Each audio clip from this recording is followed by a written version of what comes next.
Hello everybody, this is TechnoPoint Tutorials and today we are going to do a few of the questions on MCQ based on the chapter Coordinate Geometry, our 7th chapter. Okay, so without wasting our time, let's start with the video. So our first question is the distance of the point 5, -4 from x-axis. तो हमें क्या बताना है कि अगर हमारे पास एक point है 5 यानी कि x एक्सिस पे जो है वो 5 पर आएगा, यहाँ पर y एक्सिस पे वो -4 पर आएगा, यानी कि ये पॉइंट कुछ यहाँ पर होगा। तो हमें बताना है इसका डिस्टेंस x एक्सिस से। तो आप बता सकते हैं इसका डिस्टेंस x एक्सिस से कितना होगा। यहाँ से लेके यहाँ तक का डिस्टेंस आप देख सकते हैं, यहाँ से लेके यहाँ तक का डिस्टेंस इस डिस्टेंस की इक्वल है। तो दिस इज -4। पर जब भी हम डिस्टेंस कैलकुलेट करते हैं तो नेगेटिव का साइन हटा देते हैं, तो हमारा आंसर होगा 4 यूनिट्स। इस तरह के क्वेश्चन y एक्सिस के लिए भी आ सकता है। हो सकता है कि आपको कोई पॉइंट ऐसा दे दें जो पॉइंट यहां पर आ रहा हो और आपसे ऐसा पूछ लें कि what is the distance from the y axis. तो यहां से लेके यहां तक का जो डिस्टेंस होगा वो आपको निकाल कर बताना होगा। तो क्वेश्चन थोड़ा सा चेंज भी कर सकते हैं। These are only the concepts which I am telling you. Let's move to the next question. Let's move to question 2. What is question 2? If the distance between A and B is 5. तो हमारे पास दो point हैं, A point है और एक point है हमारे पास B। A के कोऑर्डिनेट्स हमें दिए हुए हैं K, 3 और B के कोऑर्डिनेट्स हमें दिए हुए हैं 2, 3। और आगे इन्होंने हमें बताया क्वेश्चन में if the distance between A and B is 5 units then the value of K is। तो हमें K की वैल्यू निकालनी है अगर A से लेके B तक का डिस्टेंस है 5 यूनिट्स। ओके, तो हम लगाते हैं इसके अंदर डिस्टेंस फॉर्मूला। तो डिस्टेंस फॉर्मूला क्या होता है? Distance is equal to √ of x2 minus x1 का whole square plus y2 minus y1 का होल स्क्वायर। डिस्टेंस कितना है इसे लेके बी तक के बीच में 5 यूनिट्स का डिस्टेंस है। ये हो जाएगा x2 माइनस x1। अब देखिए आप यहां पर आप इसको ले लीजिए,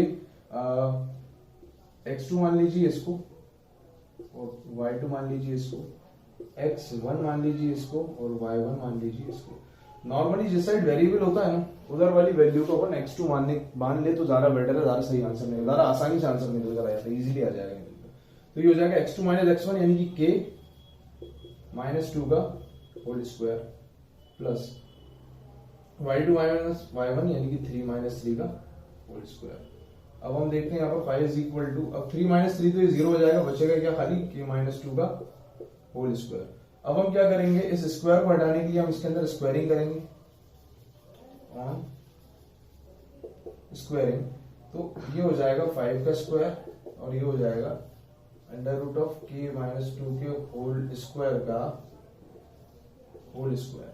अब हम यहाँ देखते हैं 5 का स्क्वायर 25 हो गया, इसका स्क्वायर जो हमने ऊपर से करा है इसमें, इससे ये रूट कैंसिल हो गई और ये बचा k -2 का होल स्क्वायर। अब हम यहाँ लिखेंगे 25 is equal to k -2 whole square. इस स्क्वायर को अगर मैं इस साइड ट्रांसपोज करूं तो ये हो जाएगा √ में कन्वर्ट, तो √ of 25 is equal to k -2। अब हम देखते हैं कि जब हम √ का साइन इसके ऊपर से हटाने की कोशिश करेंगे तो 5 का स्क्वायर बन जाएगा, यानी कि इसके अंदर से निकल कर आएगा 5 प्लस -5 आ गया निकल कर इसके अंदर से, ये हो जाएगा k -2। तो एक बार इसके अंदर +5 आएगा, एक बार -5 आएगा। ऐसा क्यों होगा? क्योंकि 5 अगर हम +5 ले तो 5 5 से तब भी 25 होता है और -5 ले तब भी हम मल्टीप्लाई करेंगे तो 25 का आंसर आएगा, क्योंकि माइनस माइनस क्या हो जाएगा, प्लस हो जाएगा। तो एक बार हम प्लस वाली वैल्यू लेते हैं, एक बार माइनस वाली वैल्यू लेते हैं। अब हम इस -2 को साइड मूव करेंगे तो ये हो जाएगा +2 plus -5 is equal to k। तो k की दो वैल्यूज निकल कर आएंगे, 2 + 5 इज इक्वल टू k, यानी कि k की एक वैल्यू आएगी निकलकर 7 और एक वैल्यू आएगी 2 - 5 इज इक्वल टू k, यानी कि -3 आ गई k की वैल्यू। तो दो वैल्यूज हमारे पास है। अब हम देखते हैं दोनों में से कौन सी वैल्यूज दी। तो हमारे पास यहाँ पर 7 दिया हुआ है, तो 7 will be our correct answer. Now let's move to third question.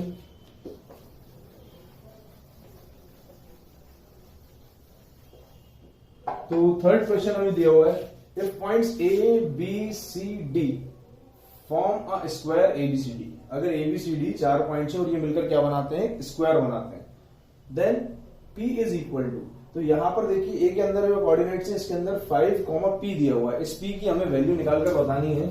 अगर हमें दिया हुआ है कि एक स्क्वायर है, इस स्क्वायर के कोऑर्डिनेट से A B C and D. A coordinates क्या है इसके 5, पी। बी कोऑर्डिनेट है इसका 1, 5।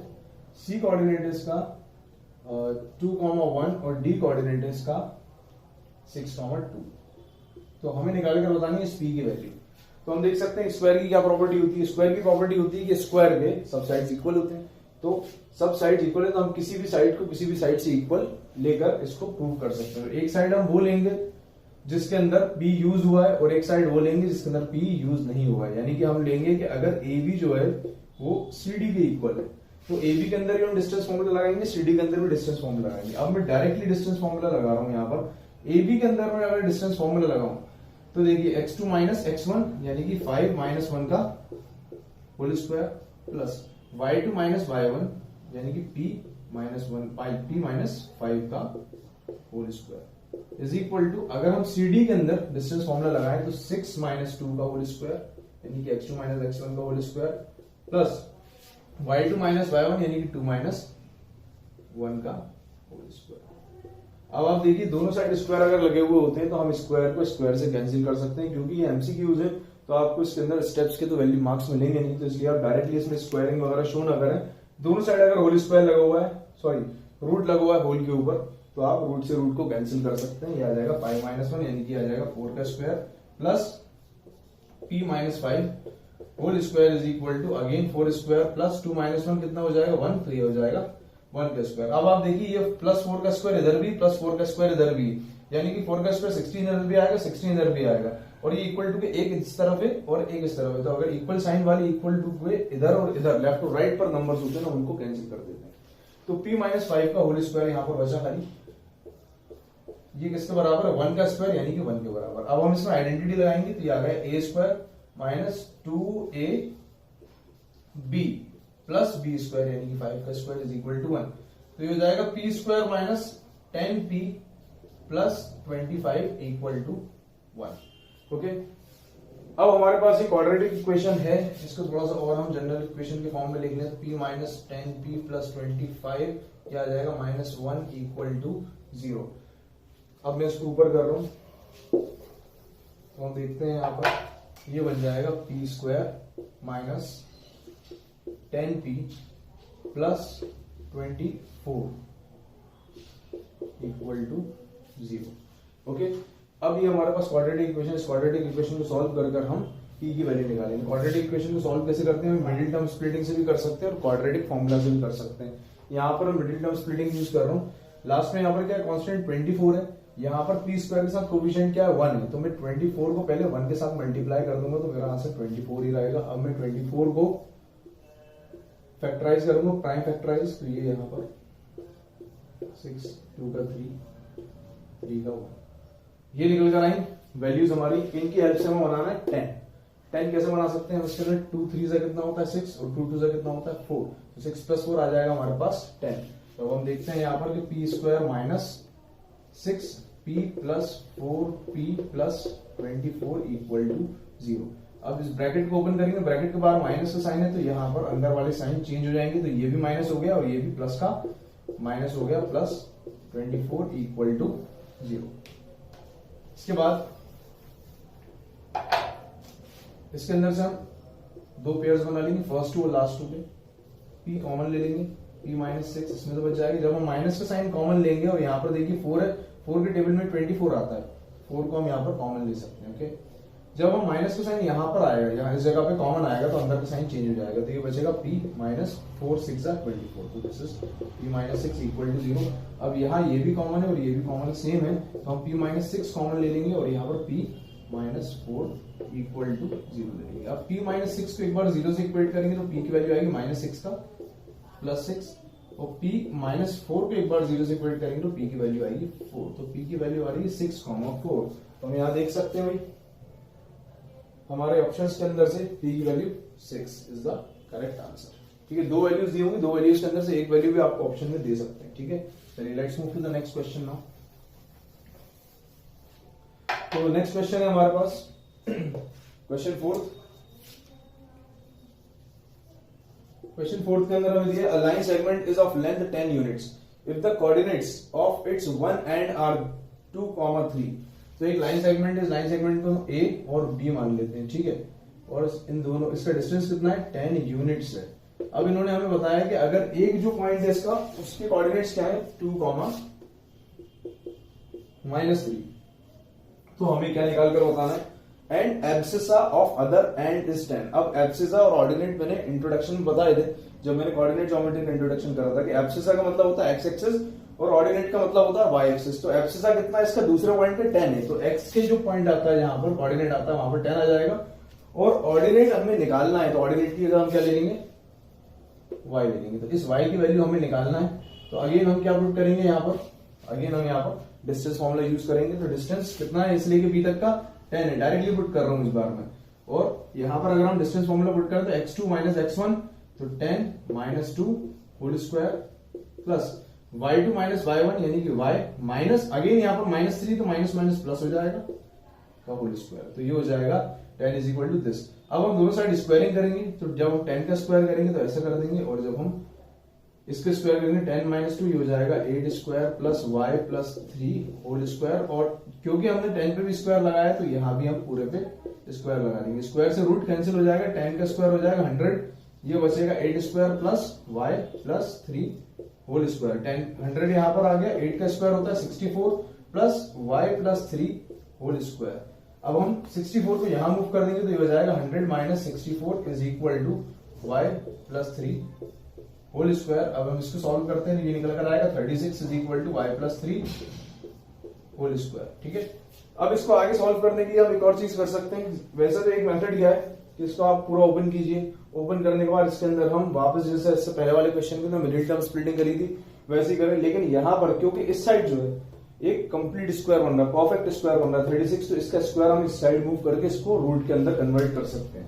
तो हम क्या करेंगे, 36 इज इक्वल टू हमारे पास दिया हुआ है y प्लस 3 होल स्क्वायर, इस रूट को यहाँ पर मूव करेंगे तो आ जाएगा under root of 36 is equal to y plus 3। अब आप देखिए यहाँ पर अंडर रूट ऑफ 36 से तो ये किसका स्क्वायर होता है 6 का, तो 6 एक बार प्लस के साथ आएगा एक बार माइनस के साथ, is equal to y plus 3। हम 3 को इस साइड मूव करेंगे तो ये निकल कर आएगा -3 plus -6 is equal to y। अब -3 plus 6 is equal to y, एक बार प्लस के साथ ले लेंगे हम, एक बार माइनस। जब प्लस के साथ लेंगे तो y की वैल्यू कितनी निकल कर आएगी 3। जब हम माइनस के साथ लेंगे तो y -6 -3 -6 ये निकल कर आएगी -9 इज इक्वल टू y। तो y की दो वैल्यूज आ रही है, y is equal to 3, y is equal to -9। तो हम यहाँ देखते हैं 3 एंड -9, तो B is our correct option, ठीक है। चलिए let's move to next question now. Question 5. These are very important questions from the examination point of view, so you can practice these questions. Now let's move to question 5. Solution 5 हमें दिया हुआ है the coordinates of point which is a reflection of 3 -3, 5 in x axis। ये NCERT में नहीं दिए हुए इस तरह के क्वेश्चन, लेकिन बेसिक क्वेश्चन से बिल्कुल अगर आपको चैप्टर क्लियर होगा तो आप बहुत ही आसानी से इसको कर लेंगे। इन्होंने हमसे बोला है कि coordinates of a point which is the reflection of -3, 5। तो सबसे पहले हम देखते हैं कि एक्स एक्सिस पे क्या बोला इन्होंने -3, तो ये -3, और वाई एक्सिस पे बोला इन्होंने +5, तो ये +5 है। इससे क्या पॉइंट बन रहा है निकलकर, देखते हैं कहां बन रहा है पॉइंट, यहां पर बन रहा है। अभी हमसे पूछ रहे हैं कि आप बताइए कि इसका एक्स एक्सिस से अगर हम रिफ्लेक्शन ले तो कहां आएगा। तो ये एक्स एक्सिस है, इसको अगर हम मिरर मान लें, इसको हम आईना मान लें, अगर ये मिरर है तो इसका रिफ्लेक्शन किधर बनेगा, इधर बनेगा नीचे। तो ये पॉइंट का रिफ्लेक्शन कहां जाएगा, इस पॉइंट का रिफ्लेक्शन यहां पर आ जाएगा, इस जगह पर। जितना डिस्टेंस यहां से लेके एक्स एक्सिस से इतना है, उतना ही डिस्टेंस यहां से यहां तक का आ जाएगा। तो ये डिस्टेंस कितना है, ये 5 है, तो मतलब ये वाई एक्सिस का तो 5 रहेगा, लेकिन ये नीचे वाले डायरेक्शन में आ गया तो अब ये क्या हो जाएगा -5 हो जाएगा। और एक्स एक्सिस यहाँ पर ये जो पॉइंट है -3 का, तो इसके कोऑर्डिनेट्स कितने निकल कर आएंगे, -3, -5। सो -3, -5 is the correct option. Now let's start with question 6. तो question 6 हमें दिया हुआ if P is the midpoint of the line segment joining A and B, then B is equal to। तो हमें दिया हुआ है कि P एक पॉइंट है जिसके कोऑर्डिनेट्स है -1 और 1, और ये मिड पॉइंट है किसका, एक लाइन का जो A और B को ज्वाइन करती है। तो हमें वैल्यू निकाल कर बतानी है B की। तो सबसे पहले हम देखते हैं इसका फिगर कैसे बनेगा। Solution 1, we are having 2 points, point A and point B. Coordinates of point A are -3, B. Coordinates of point B are 1 comma b plus 4 and 1 point is there p in between. इसके coordinates कितने? -1. अभी हमें question में दिया हुआ है कि p जो है वो मिड पॉइंट है, तो p जो है मिड पॉइंट है a और b की लाइन का. ठीक है, तो हमें b की वैल्यू निकालनी है. तो b की वैल्यू निकालने के लिए हम क्या करेंगे? अब देखिए, सबसे पहले तो हमारे पास मिड पॉइंट का फॉर्मूला क्या होता है? x is equal to x1 plus x2 upon 2, y is equal to y1 plus y2 upon 2. ये फॉर्मूला हम कब अप्लाई करते हैं? जब हमें इस x की यानी कि ये फॉर्मूला और इस y की यानी कि ये फॉर्मूला अप्लाई करना होता है, यानी कि इस x की और y की ये कोऑर्डिनेट्स निकालना होता है. ठीक है, अब हम देख सकते हैं कि यहाँ पर b वाली वैल्यू हमें y वाले पार्ट पे दी हुई है और यहाँ भी b वाली वैल्यू हमें y वाले पार्ट पे दी हुई है. तो हम x वाला फॉर्मूला इसमें नहीं लगाएंगे, हम इसमें लगाएंगे y वाला फॉर्मूला. तो y is equal to y1 plus y2 upon 2. अब यहाँ से देखते हैं y की वैल्यू क्या दी हुई है? y की वैल्यू दी हुई है 1. y1 की वैल्यू कितनी है? y1 की वैल्यू है b. y2 की वैल्यू कितनी है? b प्लस 4 और होल का डिनोमिनेटर कितना है? 2. 2 को लेके जाएंगे, क्रॉस मल्टीप्लाई करेंगे 1 से, तो 2 multiplied by 1 is equal to b plus 4. b plus b plus 4. 2 1 2 b plus this will be equal to b plus b is equal to 2b plus 4. अब हम क्या करेंगे? 4 को इस साइड मूव करेंगे तो ये हो जाएगा -4 इज इक्वल टू 2b. अब 2 - 4 will be equal to -2. This will be 2 will come in the denominator, this will be b. 2 1 2 2 1 2. तो b की वैल्यू हमारी निकल कर आ रही है -1. -1 हमारे b की वैल्यू है. तो हम देखते हैं यहाँ पर -1, b is the correct option. Now let's move to next question. Next question is question 7. In what ratio does the point P 3,4 divided the line segment joining the points A and B? तो solution 7 हमें दिया हुआ है. हमारे पास दो points हैं, point A और point B. Point A जो हमें दिया हुआ है उसके कोऑर्डिनेट्स हैं 1, 2. पॉइंट B जो दिया हुआ है उसके कोऑर्डिनेट्स हैं हमारे पास 6, 7. पॉइंट ए के कोऑर्डिनेट्स 1, 2 और पॉइंट बी के कोऑर्डिनेट्स 6, 7. और एक पॉइंट पी है, पॉइंट पी है, इसके कोऑर्डिनेट्स हैं 3, 4. तो हमें क्या निकाल कर बताना है कि ये जो लाइन, ये जो पॉइंट है इस लाइन सेगमेंट्स को किस रेशियो में डिवाइड कर रहा है. तो हमारे पास रेशियो होता है, हमने पढ़ा है सेक्शन फॉर्मूला m1:m2. तो हमें m1 और m2 की वैल्यू निकालनी है इसके अंदर से. सबसे पहले हम क्या अज्यूम करेंगे? हम अज्यूम करेंगे कि यहाँ का रेशियो जो है, late the ratio b k is to 1, यानी कि हमारे m1 की वैल्यू जो है वो k है और m2 की वैल्यू हमारे 1 है. अब यहां से हम देखते हैं x1 की वैल्यू कितनी है? 1. y1 की वैल्यू कितनी है? 2. x2 की वैल्यू कितनी है? 6 और y2 की वैल्यू कितनी है? 7. ऐसे ये जो पॉइंट होता है ये होता है x की वैल्यू कितनी है? 3 और y की वैल्यू कितनी है? 4. अब हम इसके अंदर x का या y का किसी का भी फॉर्मूला लगाकर m1 और m2 की वैल्यू निकाल सकते हैं. देखिए कैसे. x का फॉर्मूला होता है x1 m2 plus x2 m1 upon m1 plus m2. Value of x is 3, तो यहां हमने 3 पुट कर दिया. Value of x1 is 1 multiplied by m2. m2 हमने क्या लिया? 1 लिया है, तो ये 1 आ गया. Plus x2, what is the value of x2? x2 की वैल्यू है 6, तो यहाँ हमने 6 पुट करा मल्टीप्लाइड बाय m1. m1 की वैल्यू कितनी है? k, तो यहाँ पर हमने k ले लिया. डिनोमिनेटर में m1 प्लस m2 यानी कि k प्लस 1. k प्लस 1 को हम राइट साइड मूव करेंगे यानी कि क्रॉस मल्टीप्लाई करेंगे, तो k प्लस 1 3 से मल्टीप्लाई हो जाएगा. 1 इंटू 1 1 रहेगा, 6 इंटू k 6k बन जाएगा. 3 into k this will be equal to 3k plus 3 1 3 is equal to 1 plus 6k. k वाली टर्म को यहाँ मूव कर देंगे, 3 यहाँ पर रहेगा, 1 इस साइड आ जाएगा तो -1 हो जाएगा. ये 6k अपनी जगह पर ऐसे ही. अब 3k को जब इस साइड मूव करेंगे हम तो ये हो जाएगा -3k. 3 - 1 will be equal to 2. 6 - 3 will be equal to 3k. This 3 will come in the denominator, so this will become 2/3. तो k की वैल्यू हमारे पास निकल कर आई 2/3. अब k की वैल्यू से हम रेशियो कैसे निकालेंगे? हमारा रेशियो क्या था? k is to 1. k is to 1 का मतलब क्या हुआ? k upon 1. अब k की वैल्यू कितनी है यहाँ पर? 2/3 और इसका डिनोमिनेटर कितना है? 1. अब इसको हम और फर्दर सॉल्व करेंगे तो 2/3 मल्टीप्लाइड बाय 1 यानी कि 2/3. तो हमारा k अपॉन 1 किसके बराबर आया? 2/3 के बराबर. देयरफॉर रेशियो कितना आया निकल कर? हमारा रेशियो आया 2:3. 3, 2:3 हम देखते हैं कहाँ है. This is the option B. So this is the answer. Now let's move to next question. Question 8.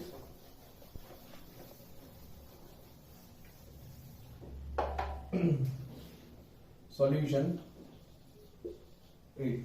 तो सॉल्यूशन 8 में हमें क्या दिया हुआ देखते हैं. If the center of a circle is 3, 5 and endpoints of a diameter are this and this, then find the value of y. तो हमारे पास एक सर्कल है. इस सर्कल के सेंटर के हमें कोऑर्डिनेट्स दिए हुए 3, 5. तो ये 3, 5 हो गए. और एक डायमीटर है हमारे पास. डायमीटर का एक पॉइंट ए है, दूसरा पॉइंट बी है. डायमीटर के ए वाले कोऑर्डिनेट्स हमें दिए हुए हैं 4, 7 और बी वाले कोऑर्डिनेट्स हमें दिए हुए हैं 2, y. दिए हुए 2, y. हमें y की वैल्यू निकाल कर बतानी है. तो हमें मालूम है कि डायमीटर जो होता है उसका जो मिड पॉइंट होता है वो सेंटर होता है. यानी कि यहां पर हम मिड पॉइंट का फॉर्मूला यूज करेंगे, लेकिन x वाला यूज करेंगे या y वाला यूज करेंगे तो ये हमें देख के समझ में आएगा कि हमें x वाला करना है या y वाला यूज करना है. तो हम देखते हैं यहां पर कि अगर x वाला यूज करते हैं, यहाँ 4 है, यहाँ 2 है और यहाँ पर क्या है 3, तो हमारी y वाली वैल्यू तो यहां से निकल कर नहीं आएगी. हम y का फॉर्मूला देखते हैं. ये 7 है, ये y है और यहाँ पर 5 है. यानी कि यहां से हमें y की वैल्यू मिल सकती है. y का फॉर्मूला क्या है हमारे पास, y is equal to y1 plus y2 upon 2. अब y की वैल्यू कितनी है 5, y1 की वैल्यू कितनी है 7, y2 की वैल्यू कितनी है y अपॉन 2. 2 मल्टीप्लाई कर देंगे हम 5 में, क्रॉस मल्टीप्लाई, और ये हो जाएगा 7 प्लस y. यानी कि 5 2 10 is equal to 7 plus y. 7 के इधर मूव करेंगे तो 10 minus 7 is equal to y. 10 minus 7 is equal to 3. y की वैल्यू कितनी निकल कर आ गई 3. तो हमारा आंसर हो गया सी वाला option. Now let's move to question 9. What is question 9? 3 vertices of parallelogram taken in order are -1, -6, 2, -5, 7, 2. The fourth vertex are is. तो हमारे पास एक पैरेललोग्राम है. पैरेललोग्राम के वर्टाइसेस ये होते हैं ABCD. तो पहला वाला वर्टाइसेस हमें दिया हुआ है, वर्टेक्स हमें दिया हुआ है 1, -6. दूसरा वाला दिया है 2, -5. तीसरा दिया हुआ है 7, 2. फोर्थ हमें निकालना है, तो इसको हम x, y मान लेते हैं. तो हमें मालूम है पैरेललोग्राम की प्रॉपर्टी होती है कि डायगोनल्स जो होते हैं पैरेललोग्राम के वो एक दूसरे को बाइसेक्ट करते हैं. Diagonals bisect each other. इसी प्रॉपर्टी को हम यूज करेंगे. अगर हम इन कोऑर्डिनेट्स को यूज करके एक ये वाला कोऑर्डिनेट निकाल लें, यानी कि इसके मिड पॉइंट्स के कोऑर्डिनेट निकाल लें, तो फिर हम उन कोऑर्डिनेट्स को यूज करके x और y की वैल्यू निकाल सकते हैं. सबसे पहले हम निकालते हैं x is equal to x1 plus x2 upon 2. तो x इज इक्वल टू, अगर हम इसको x1 मान लेते हैं, प्लस x2 की वैल्यू 7 अपॉन 2 यानी कि 6 अपॉन 2. 2 1 2, 2 3 6. तो x की वैल्यू कितनी निकल कर आ गई 3. सिमिलरली अगर हम यहाँ देखें y is equal to y1 plus y2 upon 2. y is equal to y1 की वैल्यू है -6 प्लस y2 की वैल्यू है 2 अपॉन 2. तो -6 प्लस 2 -4 अपॉन 2. 2 1 2, 2 2 4. तो y की वैल्यू निकल कर आई -2. तो ये हमारे पास कोऑर्डिनेट्स निकल कर आए इस पॉइंट के. ये है 3, -2. अब इन कोऑर्डिनेट्स की हेल्प से हम x और y की वैल्यू फाइंड करेंगे. तो लेट्स मूव ऑन. तो यहां पर हम देखते हैं कि अगर मैं इस लाइन के लिए इसको मिड पॉइंट मानता हूं, इसको एक कोऑर्डिनेट मानता हूं, इसको दूसरा कोऑर्डिनेट मानता हूं, यानी ये 2 पॉइंट्स इनका मिड पॉइंट ये है. तो इसके अंदर अगर मैं मिड पॉइंट का फॉर्मूला लगाऊंगा तो लगाऊंगा x is equal to x1 plus x2 upon 2. तो यहाँ पर x1 की वैल्यू कितनी है, यहाँ पर x की वैल्यू है यहाँ पर 3. x1 की वैल्यू पे x आ जाएगा प्लस x2 की जगह पर 2 आ जाएगा अपॉन 2. 2 3 6 हो जाएगा. यहाँ पर आ जाएगा x प्लस 2. 2 को इस साइड मूव करेंगे तो 6 minus 2 is equal to x, यानी कि x की वैल्यू निकल कर आ गई 4. अब हम ऐसा कैसे y के लिए यूज कर लेंगे. y is equal to y1 plus y2 upon 2. What is the coordinate of y? y का कोऑर्डिनेट है -2. y1 की वैल्यू y है प्लस y2 की वैल्यू -5 अपॉन 2. 2 2 4 हो जाएगा, माइनस साइन ऐसा कैसी y प्लस माइनस माइनस ये हो जाएगा -4. -5 को इधर लेकर आएंगे तो +5 इज इक्वल टू y. तो y की वैल्यू निकल कर आ गई -+-5 -4 इज इक्वल टू 1. तो y की वैल्यू निकल कर आ गई 1. तो ये जो कोऑर्डिनेट्स हमारे निकल कर आए ये कोऑर्डिनेट्स हैं 4, 1. हमेशा x वाला कोऑर्डिनेट पहले लिखते हैं, y वाला कोऑर्डिनेट हम बाद में लिखते हैं. तो हियर इज 4, 1. तो answer D, option D is our answer. Now let's move to the next question. What is the next question? Question 10. तो क्वेश्चन 10th में हमें दिया हुआ है the ratio in which the point 2, y divides the join of -4 and -3 and 6, 3।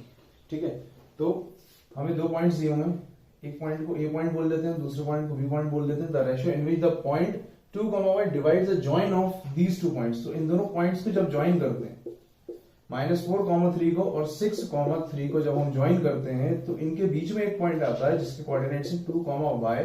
तो हमें y की value निकालकर बतानी है। ठीक है, और हमें इसका पहले रेशियो निकाल कर बताना है। y की वैल्यू के लिए इन्होंने नहीं पूछा, y की वैल्यू तो कंफ्यूज करने के लिए आपको दी है कि आप y में कंफ्यूज हो जाए, लेकिन एक्चुअल में इन्होंने आपसे क्या पूछा कि रेशियो निकाल के बताइए। तो रेशियो का हम क्या होता है, रेशियो m1:m2। तो इससे पहले भी हमने अज्यूम करा था let the ratio be k:1, let the ratio be k:1। तो m1 की वैल्यू हो जाएगी k और m2 की वैल्यू हो जाएगी 1। अब हम देखते हैं अगर हम इसके अंदर अप्लाई करें x के अकॉर्डिंग तो x1 की वैल्यू कितनी है -4 और ऐसे ही x2 की वैल्यू कितनी है 6। ठीक है, तो अब हम यहां पर लगाते हैं formula x = x1 m2 plus x2 m1 upon m1 plus m2। अब हम यहाँ देखते हैं कि x की वैल्यू कितनी आ रही है, यहाँ पर 2 आ रही है, तो यहाँ पर x की वैल्यू 2 हो गई। x1 की वैल्यू कितनी है -4 मल्टीप्लाइड बाय m1 की वैल्यू कितनी है k,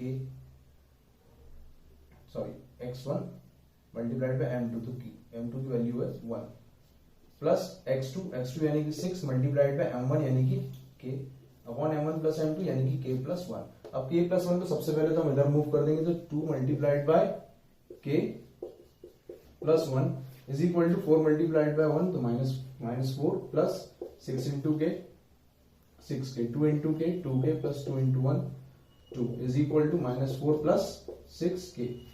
2k को उधर भेजेंगे और -4 को इधर लेकर आ जाएंगे। 2 plus 4 is equal to 6k, इसको इधर इस साइड लेके जाएंगे तो ये -2k।